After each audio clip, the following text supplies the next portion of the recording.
Nikita Hartshorn is 29 and lives with her boyfriend of 11 years, Matt. A former child singing star, she appears to be a bubbly, popular 20-something. But inside, Nikita's hiding a secret. She's addicted to bacon and burgers. Getting through 2/3 of her own body weight in salty meat every year. This meaty menu is bulked out with lashings of stodgy chips and beans. All I can eat is junk food and I need to eat something to live, so at the moment for me it's junk food. Her fatty diet is so extreme that anything fresh or healthy turns her stomach. Minging. Over the next 4 weeks, Nikita will battle her demons with the help of psychologist Felix Economakis and nutritionist Charlotte Watts. While Charlotte tackles her dreadful diet, are you managing it well? Smells fishy. Felix will uncover her painful past. As I was walking over with my friend, they dragged me to the floor and said, "Get me something to kill her with." Can Nikita find her voice and reclaim her shattered confidence to beat a lifetime of food phobias? Look like that.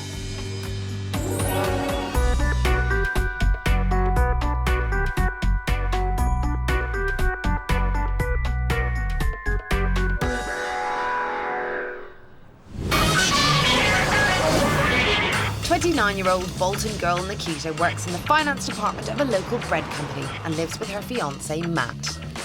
When it comes to food, every day she faces a greasy choice. Between bacon... I wouldn't like to guess how many bits of bacon I eat, to be honest. Too much. Or burgers. Can I have a plain hamburger, please? And the weird food phobias don't stop there. If I'm having a burger, it just has to be just a plain burger. Nothing on it at all. And if it has, I take it back. I don't like my food mixing on the plate. Anything with sauces and salad can't touch anything that I'm going to eat. The only other things she can stomach are chips, beans and bread. No vegetables whatsoever, you know. The healthy food she doesn't touch at all. Tasting anything new is traumatic. I look at other people's food and I want to eat it. Trying to put it in my mouth. I start panicking before it even gets to my mouth, to be honest. It's like I'm scared I'm going to gag on it, which I do sometimes. If it doesn't feel right on my tongue, then it's like, oh, get it out of my mouth quickly. As soon as my brain starts ticking in, I put like a mental barrier there, so it's like, no, I can't try it, I don't like it, without even knowing. She'll taste, I don't like that, taste like dirt out the ground. That's what she said to me once. I was like, what? You know what I mean? But life wasn't always this tough. As a child, Nikita was a minor local celebrity, winning dance competitions, singing solo performances, and enjoying her success. And that was one of my favourite ones. Highest marked, 112. She used to be a championship dancer, ballroom, ballet, tap, modern, been all over the country.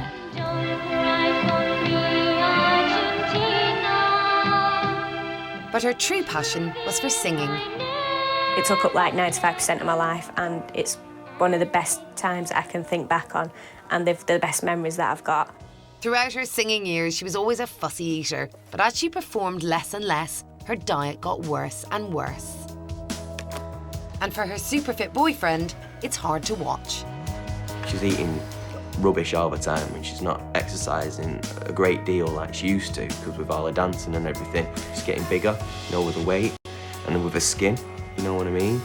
And as well as like being tired all the time or having no energy, you know, she's got no drive, no go anymore. I just feel that drained. I go to bed and I'll sleep till about 1 o'clock in the afternoon, and I can get up for about 2 hours and I could quite easily go back to bed because I literally have no energy at all. For the man in her life, patience is starting to wear thin. It would be easy to just go and walk away and find somebody else, you know, someone who's just normal, you know, and I can just like go to restaurants and not feel ashamed, but I love her. Without help, Nikita's future looks uncertain. I just don't know what's going to happen if I don't change. I don't know if I'm going to lose my partner over it. I don't know if I'm going to make myself poorly. And that scares me. But I might not be able to do the things that normal people do. 32-year-old Vicki Zukavits seems to have it all. Married to her high school sweetheart, she lives in a beautiful home in Swindon and juggles raising their 2-year-old daughter with running her own business, selling healthy food supplements. But behind closed doors, she's hiding a guilty secret. Vicki is addicted to cheese. My love for cheese is just something I've had since I was a child. After 28 years of bad eating, Vicki can now only eat cheddar cheese sandwiches or cheese and tomato pizzas. Having a plate of vegetables put in front of me, it's like having dog poo on a plate. Her addiction is so severe that woe betide anyone who stands in the way of her cheesy fix. Pizza. Helping Vicki combat her addiction will be psychological coach Felix Economakis and nutritionist Charlotte Watts. They've got just 4 weeks to reverse over 28 years of bad eating. Too much too soon. I need to get some cheese. It's an extreme case I feel like an alcoholic. that requires extreme intervention. You're going to be up there where that lady is. Will Vicki be up to the challenge? What I want you to do.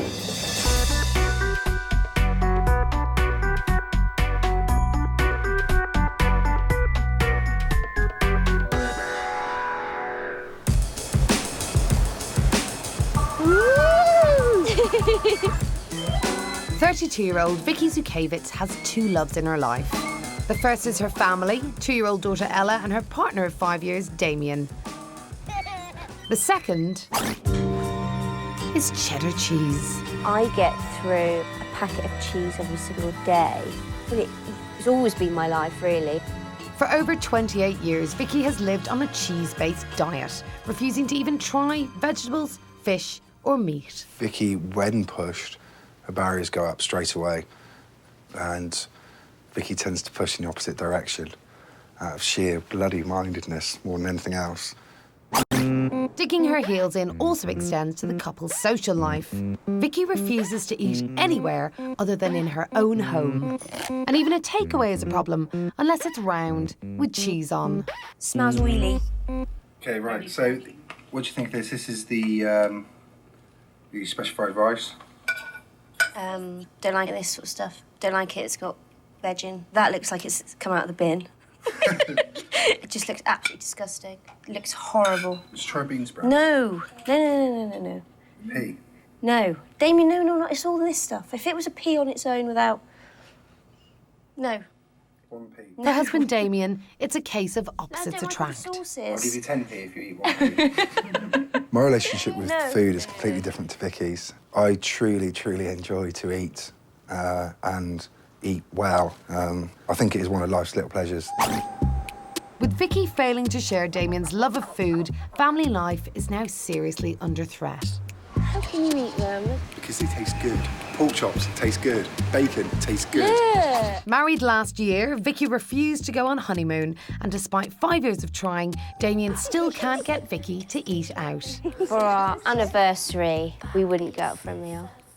I don't know what we'll do. Probably get Domino's pizza in. But with 3-year-old daughter Ella eating more than mum, there's a real need for change. I miss out on so many things, and I don't want my daughter to notice and start picking up bad habits from me. I have to do something about it. For 26-year-old Surrey lad Tom Bull, life is all about friends, fun and football. But behind his super fit sportsman exterior, Tom hides an embarrassing secret. He's addicted to beans and chips. Nothing else will do. I don't know why or how I started eating baked beans and chips. I just remember that's all I've ever really eaten. That's been my main meal every day. And he washes it all down daily with an incredible 4 pints of milk.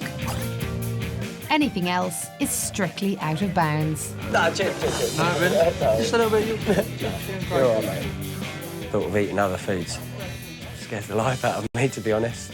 Helping Tom to beat the beans will be nutritionist Charlotte Watts and psychologist Felix Economakis. Over the next 4 weeks, they'll give him just the push he needs, make him see his dire diet's not funny anymore. I'd actually like you to do a very quick stand-up routine. No, right. Force him to confront some home truths. I have to grow up and start doing things for myself. You've come to that conclusion yourself.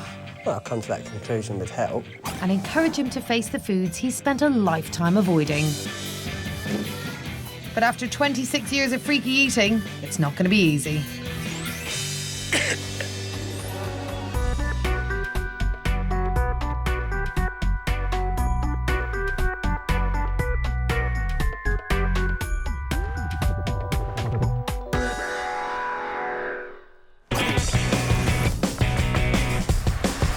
26-year-old Tom Bull is a single bloke living at home with his mum and dad, Jill and Simon. He has a successful career as an IT consultant and is footy mad, playing at least 4 times a week. But one thing he's not so passionate about is food. Tom has spent his life surviving on a bizarre diet of nothing but beans and chips. And even Tom's beloved beans and chips must conform to strange rules. I like to keep them separate. I don't really like it with the beans touching the chips. Like, chips would all be covered in the beans juice. When he can't get hold of his mainstays, he fills up on litres of milk.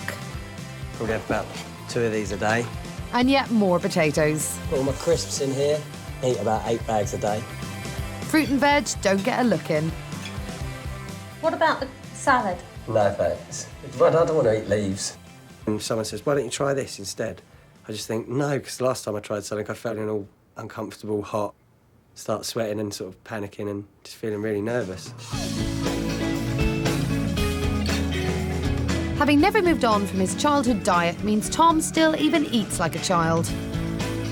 26 years old, I should know how to use a knife and fork properly, but I only need a fork for my baked beans and a fork for my chips.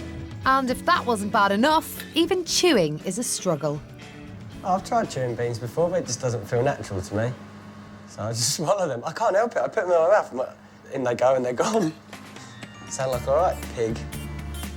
Tom's freaky eating started when he was a baby and refused to eat most solid foods. It was from milk, basically, to things like a packet of skips and then beans. Tom has 2 younger sisters who grew up eating a normal diet. But his parents fought a losing battle when it came to Tom. I mean, I remember a few traumas at the table, having to try and encourage him to eat some different foods, but it just never happened. It isn't the fact that he started eating meat or cheese or anything like that. He's never started. He's never tasted those things. Growing up, even Christmas and birthdays had to be chips. We'll all sit down and have a Christmas meal, and he'll sit there with his happy chips. Tom may be 26, but his mum still looks after her little boy. I always make sure that in the house we have the foods that he will eat. But outside the home, his mates are less supportive. You just feel like everybody's looking at you, and to be out and feel like that is not comfortable. And what can I get for you, sir? Can I just have a side order of fries, please? It's even started to affect his work, forcing him to lie to get out of professional lunches with clients. I make up stories all the time when people say, oh, should we go and get some lunch? I'll say, oh, I'm not really hungry, I've been ill, I've said before, and I'll be starving. But I'll put it off till the end of the day when I know I can get something I want to eat. At mealtimes, it's not just food he's uncomfortable around, preferring to eat alone. And his freaky eating is taking its toll on those closest to him. When we want to go out for special occasions with the family, we have to make provision for Tom, or just not invite him. It would be lovely for us all to be able to just go out and eat together and not have that horrible feeling for me because, sorry, I can't do that bit, sorry. It's make or break time for Tom. I want to do it for my health reasons, I want to do it for my friends, for my family. I want to see what I'm missing out on, and I want to be able to enjoy all these situations where you should be able to eat. 27-year-old Jamie Davidson lives in Sheffield with his girlfriend of 10 years, Kirsty. He enjoys an active life and is the area manager of an outdoor fashion store. But Jamie's harbouring a very dark secret, a dark brown secret. He's totally addicted to brown sauce. Life without brown sauce would be horrendous. Jamie consumes more than his body weight of the brown stuff every year, and his bizarre eating habits are putting a big strain on his relationship. It is quite a problem. It impacts on normal home life in terms of shopping, cooking. But Jamie can't stomach anything else. For him, if it ain't brown, it ain't going down. It's crazy, isn't it? Helping Jamie over the next 4 weeks to destroy his saucy demons will be psychologist Felix Economakis and nutritionist Charlotte Watts. While Charlotte sticks to her healthy eating guns, What happens if you bring it nearer? That's what I'm trying to do. So this is real phobia territory. Felix works to uncover the reason behind his addiction. Mine and my father's relationship was quite turbulent. You know, I hated it, absolutely hated it. Will Jamie's burning desire to quit the brown stuff be enough to see his freaky eating go up in smoke? Are you ready? Aye, man! Show me!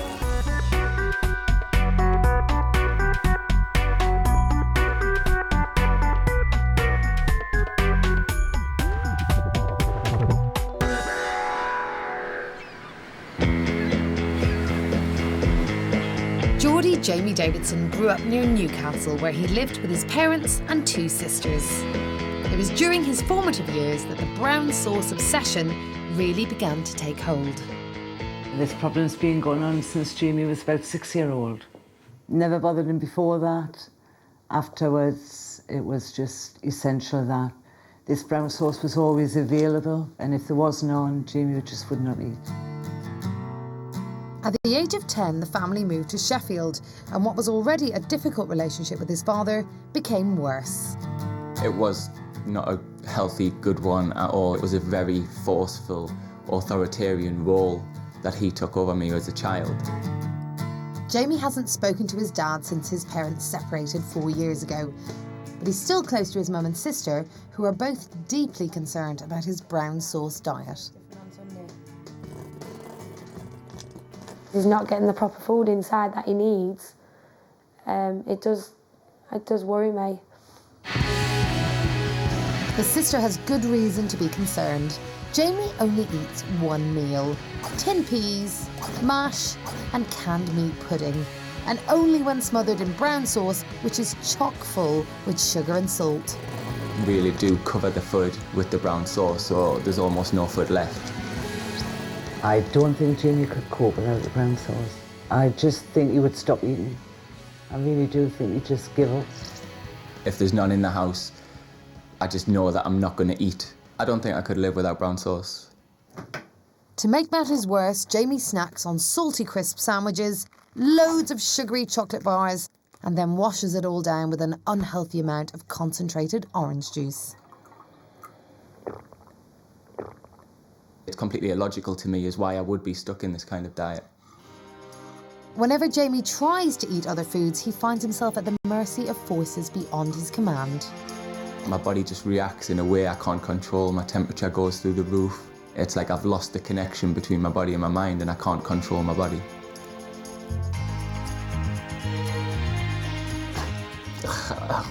It's gotten so bad that if Jamie could just stop eating, he would. If I could get away with not eating any food, I'd do it. If somebody brought a pill out where you could just eat 1 or 2 of these pills, just swallow them down, I'd take the pills quite happily, because I don't like the process of eating. Can I have a vegetarian calzone, please? And Jamie's dysfunctional relationship with food makes him a less than romantic dinner date. I won't be eating tonight, thank you. Can I just have a bottle of beer, please? Yeah, just the Italian lager. Yes, please. Me and Jamie have never been able to go out for a romantic meal. It would be really special if we could do that. I'd love to be able to just participate and order something off the menu, just sit down and just eat it as normal people would. Jamie urgently needs help if his future is to start looking bright instead of brown. I'm completely desperate to change my diet, and 100% effort will go into changing it because it completely affects my lifestyle. 23-year-old Brummie Dave Wheatley lives with his girlfriend Claire. He's about to embark on a new life at university, but he's struggling with a dark secret. A secret smothered in salt and vinegar. Let's get a portion of chips, please. Dave is addicted to chips. My life pretty much revolves around eating chips. Just delicious, you know. Without chips, I wouldn't eat. It's like a whole bouquet of flavours. Dave's diet consists of chips, and chips. 365 days a year for almost 20 years. Crispy French fries, now these are absolutely gorgeous. And don't even think about giving him anything else. I don't ever eat fruit or vegetables at all. I have a problem with the colour and the smell of the green. But now Dave's one-track diet has finally had its chips. It's just stopping me from living my life to how I want it. In Dave's corner, in the fight against chips, will be psychologist Felix Economakis. If your brain is associating feelings of being powerless or being bullied with certain foods, you're going to build up a reaction to that. And nutritionist Charlotte Watts. A vitamin is something that we must have in our diets daily. Without those, this is what can happen. They've got just 4 weeks to reverse a habit of a lifetime. But will Dave be able to go the distance? I feel sick. I feel a bit sick. I just really want some chips. You seem a bit fed up. I'm fed up. I've done nothing but support you, and you sit there and say that. I just lost it, and I basically just broke down in a heap on the floor.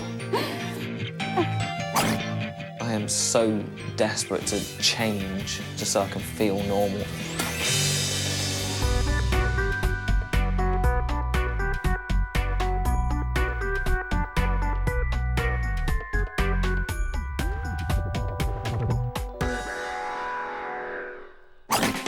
Dave's eating problems started at the age of 4.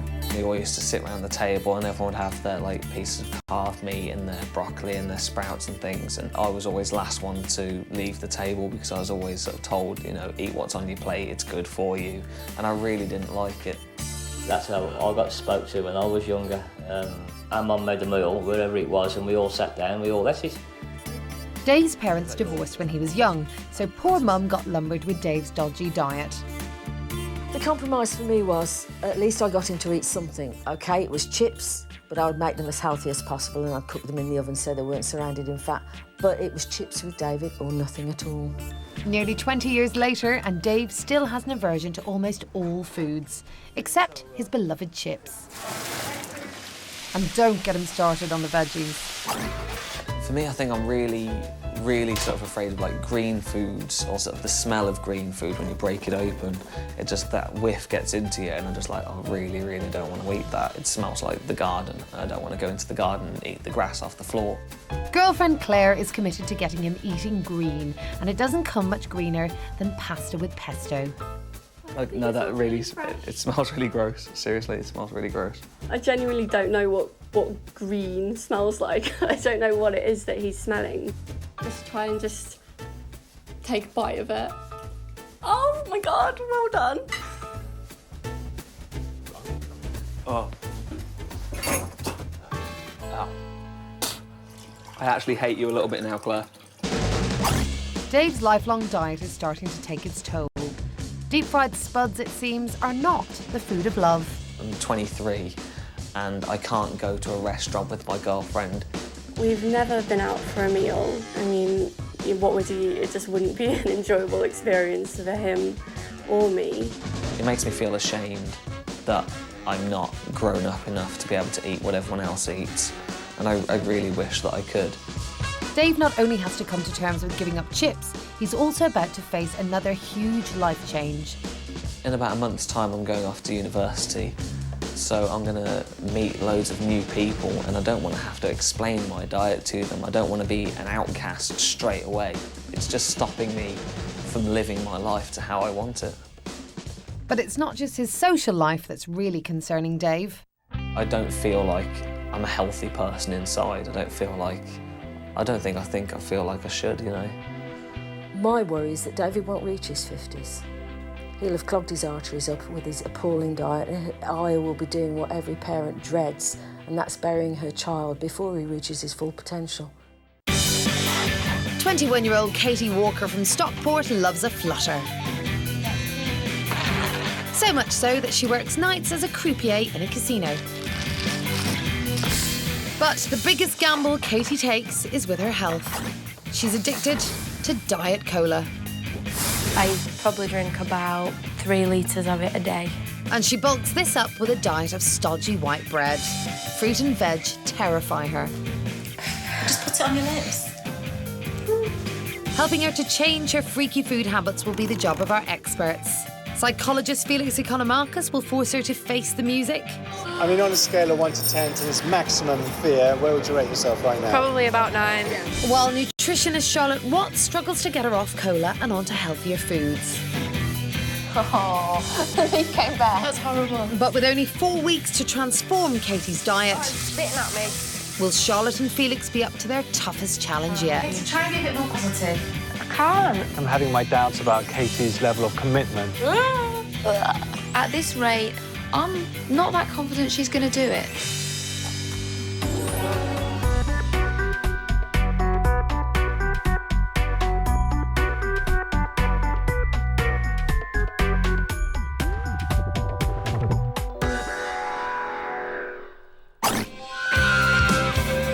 Twenty-one-year-old Katie Walker is an adventure seeker with a taste for extreme sports. I would say I'm quite an adrenaline junkie. I have bungee jumped, skydived, anything where there's a bit of danger. I just love it. She's brave, she's full of courage, she's so confident. She's fearless in most areas of her life, except for when it comes to food. I'm scared of experiencing anything new when it comes to eating or drinking. I don't really like the idea of trying anything that I don't consider to be safe. And her list of safe foods is extremely limited. My meal, most days, will be bread in some form, like toast, crisp butties, ketchup. Do the whole bread with ketchup on now and again. Sweets, chocolate, anything fun and childlike. And she washes it all down with a daily deluge of Diet Cola. I drink Diet Coke from getting up first thing in the morning till when I go to bed. Don't drink anything else at all. And panic sets in when she's without her fizzy friend. Wherever I am, there's usually some Diet Coke around. Usually sort of carry one round with me, just in case, you know. When pressured to try new foods, it's always the same old story. She says she doesn't like something even before she's put it in her mouth. And she'll gag, really, if you tried to... Or she'll touch it with her tongue and then... Ugh, I don't like it. You didn't even get on your tongue. It's squidged. You didn't even touch your lips. It is difficult to understand for other people, but I can't physically do it, and you know, it is too stressful for me, and I would rather just avoid the situation completely. Katie grew up in Stockport and is the youngest of 3 children. We definitely did spoil her a bit because she was the youngest, because she was the girl, you know, and she was really cute. Her fussy eating started early. We'd bribe her, we'd threaten her, we'd do just about anything to get her to eat the right things. But then in the end, and probably the end wasn't a very long time, it became easier just to think, well, at least we're getting something down, at least she's eating something. And there was always tears and tantrums at meal times, so that would be easier option would be to stay calm because she's going to grow out of this. But unfortunately, she never has. Katie recently moved into her own flat, but her bizarre eating habits still affect her family. Meal times can be stressful because we've got to make sure that it's comfortable for Katie. There doesn't seem to be anything on here that is remotely normal. We can't just have the meals that we want without having to consider, you know, kind of mollycoddling Katie. Patience is starting to wear thin. I think it's becoming less tolerable for everybody else now, because it was always okay when I was 15 and oh, she doesn't want that, she'll have this. But now it's a bit more like, you're 21, just try it. And Katie's white bread and 3-litre-a-day habit has also started to take its toll on her health. I've had a couple of occasions where I've had like stomach pains and ended up in hospital and it's been undiagnosed, and obviously I get to thinking about that and thinking, well, it's probably something to do with all the crap I put in there. But 21 years of freaky eating won't be easy to change. I think you're going to have a real battle on your hands fixing Katie. I think the real hard part will be convincing her to stay that way. If it was anything else other than food, I'd say, yes, she'll overcome this, she'll do it. With it being food, it's a whole different ballgame. I feel like it's now or never really, because I've waited long enough and now I'm at the point where if I could change it now, I never have to look back. 19-year-old Erin Saunders might seem like your average teenager.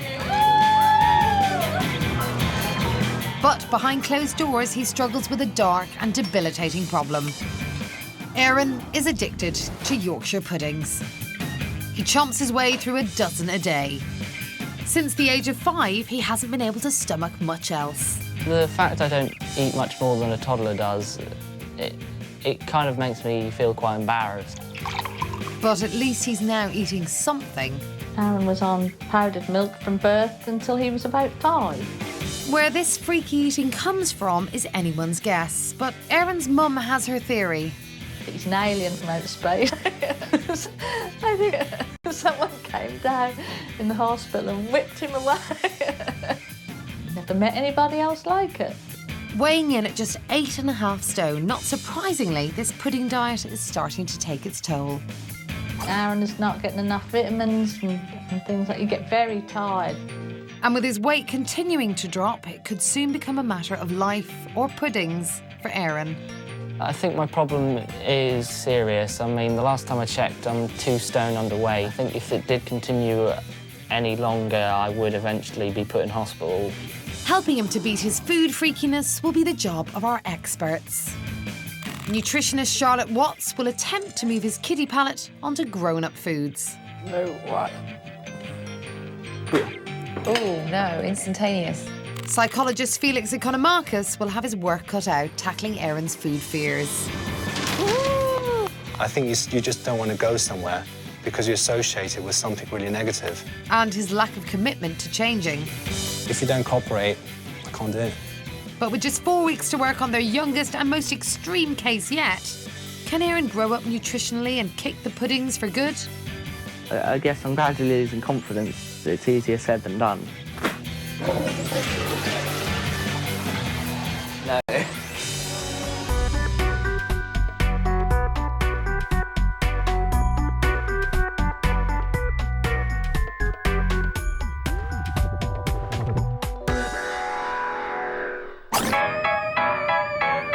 "19-year-old Aaron Saunders lives with his mum and dad in Norwich. After dropping out of school with no qualifications, he recently started his first job as a receptionist at a local maintenance firm. Aaron grew up as an only child. And whilst he may be taking his first steps into adulthood, when it comes to his eating habits, he's got a lot of growing up to do. Aaron survives on Yorkshire puddings, but eating over a dozen a day isn't something he actually likes. The reason I eat Yorkshire puddings is because I can tolerate them. I don't really enjoy them, but that's something I can eat and that my mouth accepts. He may be 19, but Aaron's diet has hardly progressed since he was a toddler, when his parents first noticed his freaky eating. I was on the baby formula till I was about 5 or 6. He would not eat baby food. He would put it in his mouth and then spit it out at you. We had expert advice and they just said, well, as long as he's healthy, he's fine, he's sleeping well, let him have just that. I'll go and eat these. His family may be used to it, but Holly, Aaron's girlfriend of 2 years, finds it hard to handle. Aaron's eating habits really do frustrate me and make me feel awkward. You know, one day I just saw him eating 12 Yorkshire puddings on a plate, and you just sort of think, whoa, that's really weird. Enjoying that?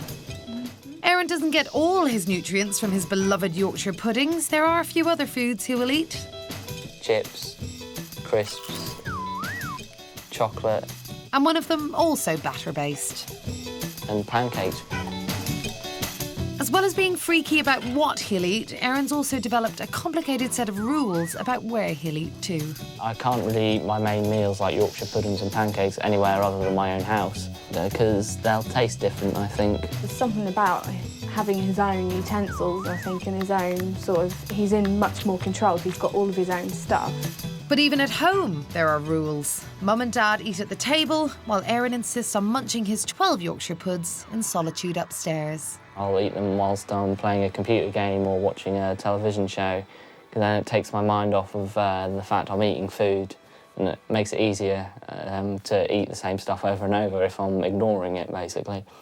Ironically, all Aaron wants is a simple life. I think if there's lots of different foods in front of me, it would be quite daunting in a way. All the different tastes and that would get quite confusing. I'll just gag, and it's not good. Possibly a sprout, I'm not sure. Looks like a tree. Aaron's loved ones are worried about what his diet is doing to his health. I'm frightened that he's got to die in the end because he's just not having all the vitamins. I do notice things about Aaron, like his tiredness. I'll turn to the caffeine pills just to give me that extra boost in the morning so I can actually do anything. He's really pale. Ever since I've first known him, he has lost a lot of weight. I'm just eating to live, and it's such a problem. And I'm so bored of it by now, and it needs to change. 28-year-old Richard Smart has a successful career as a hairdresser and a marriage to a loving partner. But behind this picture of domestic bliss lies a dark secret. Richard is addicted to meat. I just love meat, really. Either on its own or with a white roll. For my lunch, I have it. For dinner, I have it all the time. It's so nice. Since the age of 3, he's eaten little else. Fruit and veg are strictly off limits. The thought of it just makes me want to gag. I just want to throw up, spit it out. It would be horrible, really horrible. But Richard's meaty diet is starting to take its toll on his health. There is great evidence to show that diet increases the risk of colorectal cancer. Helping him to beat his addictions will be the job of our experts. Nutritionist Charlotte Watts will encourage Richard to get beyond gristle. There's a lot of strong flavours here. While psychologist Felix Economakis gives Richard's food phobias the chop.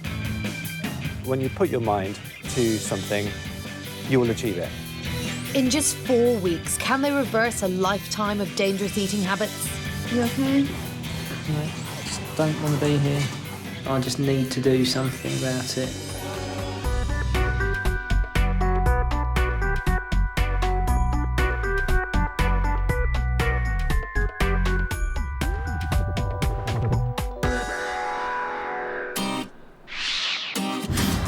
Richard Smart lives in Norfolk and has found lifelong love and marriage with 25-year-old Matt, who works in IT. They've been together for 5 years and live with Richard's parents while they build their ideal home, next door. But their dream life could soon be shattered by Richard's all-consuming love affair. I love pork, I love crackling with it, love burgers. Steak's always good, one of my favourites. I love steak. Lamb's probably my very, very favourite thing. Richard porks out on 1.5 pounds of meat a day and doesn't eat much else. I just love meat. I have it all the time for my lunch, dinner. I love the flavour of that. I love the way it feels in my mouth. It's just fantastic, and I could just eat nothing but that all day long. As long as it's on its own. I wouldn't have it if there was any stuff with it, like herbs or spices or things. Richard's meaty diet is made worse by the fact that he can hardly bear to even touch fruit or veg. I just kind of don't like them at all. It just makes me feel really tense and a bit worried. No, it just feels really horrible. Look, I'm wiping my hand now. I don't like that at all. When he gets near foods that he doesn't like sometimes, you can see the panic in his face. It's just so irrational. It's almost like it's going to attack him somehow. No. Oh. The only other thing Richard's prepared to swallow is chocolate. A staggering 25 bars of the stuff every week. It's a diet that's taking its toll. I've been getting migraines, I've never got any energy. You know, if I have a full night's sleep, I'll wake up the next morning. I could probably go back to sleep an hour later. I'm sure that's because of my diet.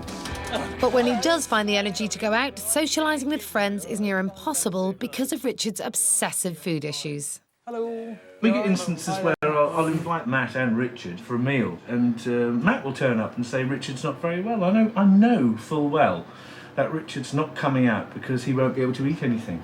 Did you want to come through to the kitchen? I've got some burgers you might be interested in.